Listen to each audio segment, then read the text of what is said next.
This is Eagle Owl, and today we're going to talk about Cooper DeJean. He's out working with Ryan Clark, also Andrew Mukuba. He could be a draft ace, a guy we got in the tuck. We're going to talk about it. And AJ Brown, another AJ Brown video. He is working, but let's get straight into it. All right, man. Before we hop straight into it, I want to talk about this stat that I seen the other day about Jalen Hurts. And I think the Hurts haters not gonna like this. But you know who is the best quarterback when it's a clean pocket? Jalen Hurts. Jalen Hurts is literally the best quarterback when it's a clean pocket. So a lot of those dudes saying, oh, he needs Saquon. He's not that good from the pocket. He don't got an arm, this, that, and the third. Well, the stats say he's the best when the pocket is clean.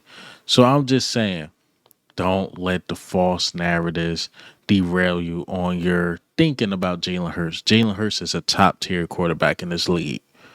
Hell, just Saquon Barkley was having one of those seasons. And you seen when he was having a bad game in the Super Bowl, Jalen Hurts was like, I got you, bit dog.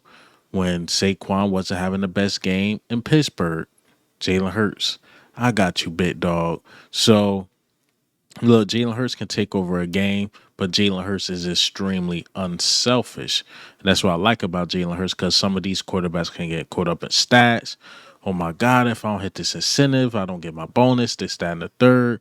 Whereas though Jalen Hurts is like, I just want to win. Simple as that. And if Saquon Barkley running it 30 times a game or touching the ball 30 times a game, we can do that. But if it's not working, time to get this pass game involved. All right. So speaking of pass game, let's talk about one of his weapons, AJ Brown. AJ Brown posted pictures. He's like the ambassador of the Philadelphia Eagles right now. He's doing interviews. He's at the soccer games. He's bigging up the Phillies. Like he's just everywhere. While everybody is quiet, which is cool.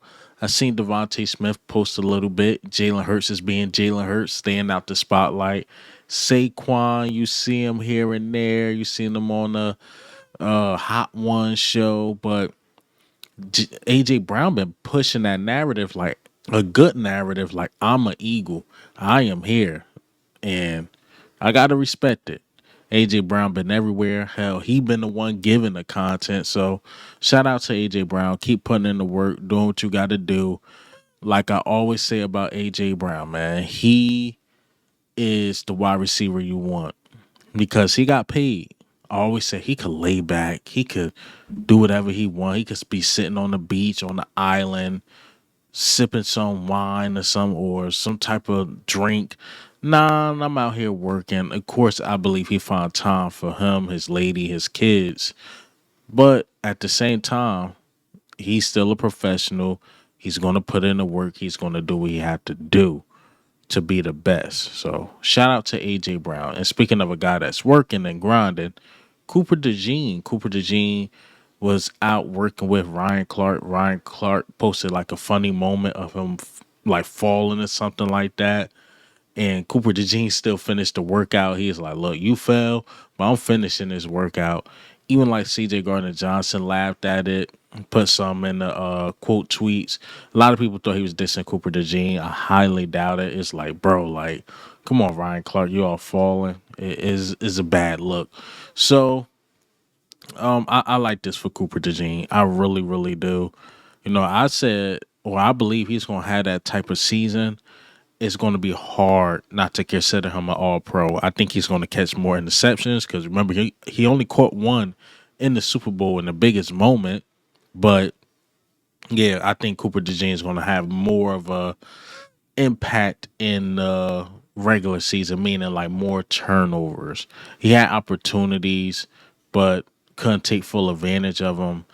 But I think he's going to have more opportunities and he's going to take full advantage of them going into year two.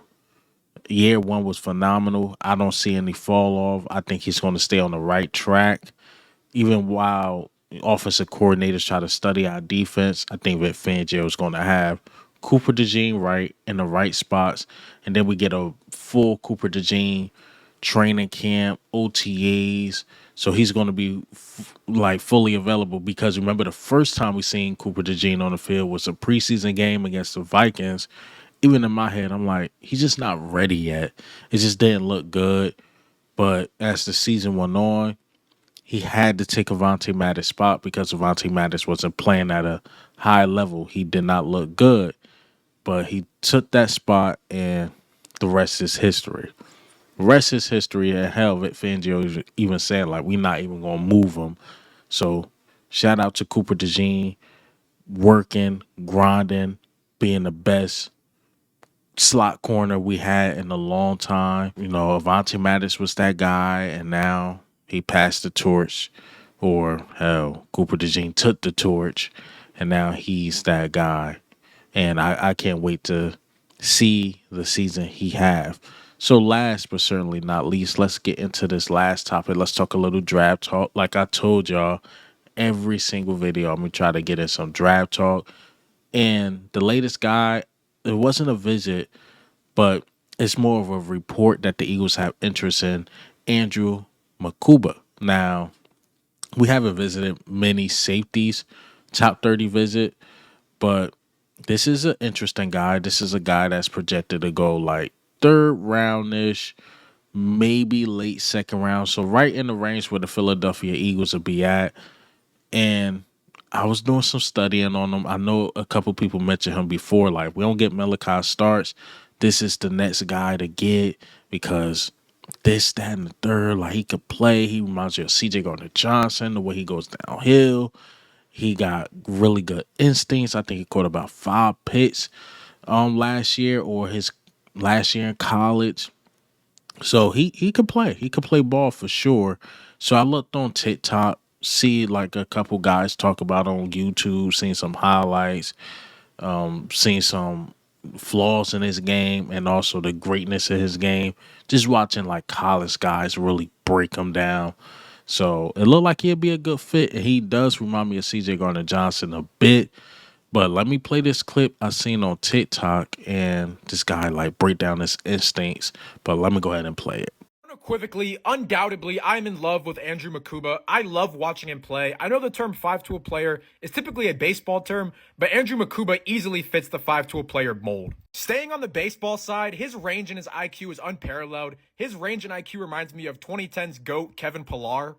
Like a great five-tool player, his versatility is unmatched, and he proved that both at Clemson and at Texas. The Andrew Glaze train is not leaving the station. He probably has the best instincts out of this whole safety class, and he's incredibly smart. He always finds a way to be in the right place at the right time, and that's not by accident. A great example of Andrew's intelligence is here against Georgia. Georgia's going to run a dagger concept, and Andrew's going to peel back and intercept the dig route, jumping right in front of the receiver.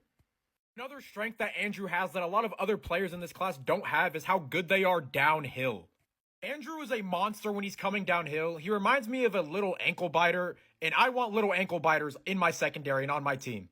His ability to close downhill and his closing speed when he's going downhill is unstoppable. He's like Bullet Bill from Mario Kart.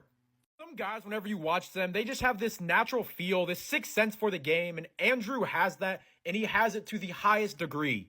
Every single year, defensive coordinators go into the draft looking for guys that can change their team, create more turnovers, create more havoc, and no one can do that better than Andrew. I'm telling you, no one.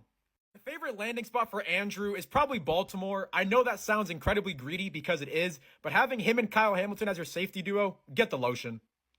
You see what I mean? Like, he gave you that CJ feel, the way he go after the quarterback, the way he's just there in the right moments to catch the pick or make a play or make a big hit. So I look at him more. He comes in. I think he competes. He competes with Sidney Brown if we decide to draft him. But I think Sidney Brown beats him out. And then it all depends on what goes on with Reed Blankenship. A lot of us not talking about that because we know Reed Blankenship is here for at least one more year. Reed, if he had the year he had last year or this year, I don't know what to call it, last year because this is the start of the new season, he's going to go somewhere and get paid a lot of money. So you can have Andrew Mukuba working in the background, getting better, and then it'd be like him and Sidney Brown. Now, if we get a guy in the first round, it's going to be really hard for Sidney Brown to beat him out if we get a guy in the first round. But we get a guy in the third, fourth roundish, or even fifth. I think Sydney could beat them out, but then you got to watch that new guy coming into the new season and see what happens. So again, Andrew Mukuba, that'd be a good pickup for sure. But that's all I got for you guys today. Hey man, what do you think? How do you feel? Andrew Mukuba, also AJ Brown working. The Jalen Hurts stat is crazy. Cooper DeJean working. But this is Eagle Al, man. I'm out.